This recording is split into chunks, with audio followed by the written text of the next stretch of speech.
Hi, my name is Mike Hosker. I'm a product specialist with Akai Professional. Today I'm showing you the Akai MPD32. This is our MPC style controller. It has 16 velocity and pressure sensitive pads and 4 banks of those 16 pads too. So you get a total of 64 pads that are playable at any given time, and they're selectable by pushing the bank buttons here.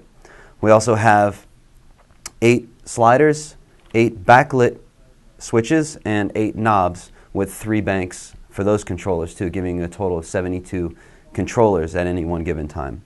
There's also transport controls here for start, stopping, and starting your recording too, for depending on what software you're using. There's also a note repeat function, which is familiar to MPC users. This allows you to trigger multiple notes by holding your finger down on the pad. So I can go ahead and create a drum roll by turning on note repeat and hitting my snare drum.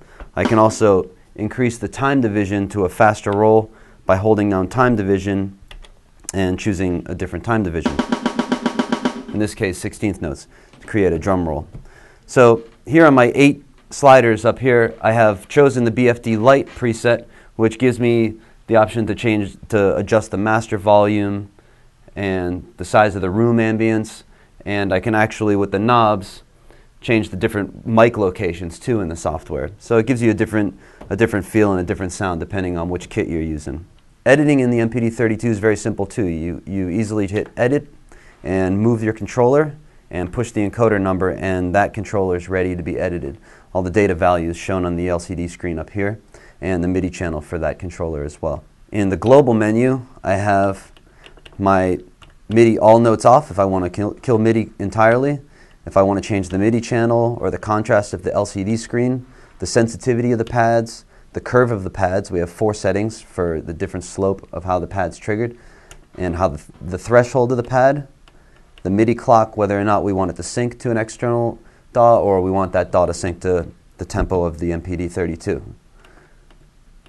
We can change the tap average too, so if we want the BPM to be calculated on 3 or more taps or 5 taps, we can do that as well. There's a full level function too, which is similar to MPC use as well. This will automatically set all the pads to default to play at their full level. So that's very softly without full level on. I go ahead and turn full level on, and it automatically brings the velocity of that pad to its max level. 16 levels works in a similar way to an MPC too. So I can go ahead and click 16 levels, and depending on the software, I can set up my pads to play a scale monochromatically. I can have them change velocity as I go up in the pads, and you can customize the pads to do different things depending on how you set up your 16 levels. There's a preview button here too to the right of the controller banks. The preview button will allow us to change the value of a controller but not commit to it. So if you've set all your control values up to here and then you change your banks on your software, and the value of those controllers are now down here, by moving the controller, it's not going to snap the value all the way down. So you can press the preview button, move the controller, and it doesn't commit to it.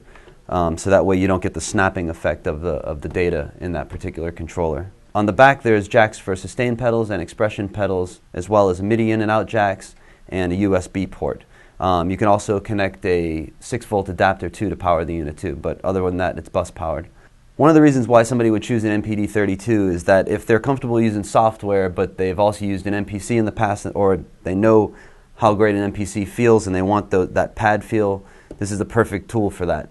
Controller that offers the same feel as an MPC is very powerful, especially when you're working in a DAW like Ableton or Reason. You can get into some really complex arrangements, and especially drum programming. This is perfect for playing drums. So really, dependent upon the power of your software application, this is going to just provide you with a control surface to free your hands up from having to use a mouse, give you some pads for that MPC feel, and be able to lay out your MIDI tracks and your audio tracks using these 16 velocity sensitive pads.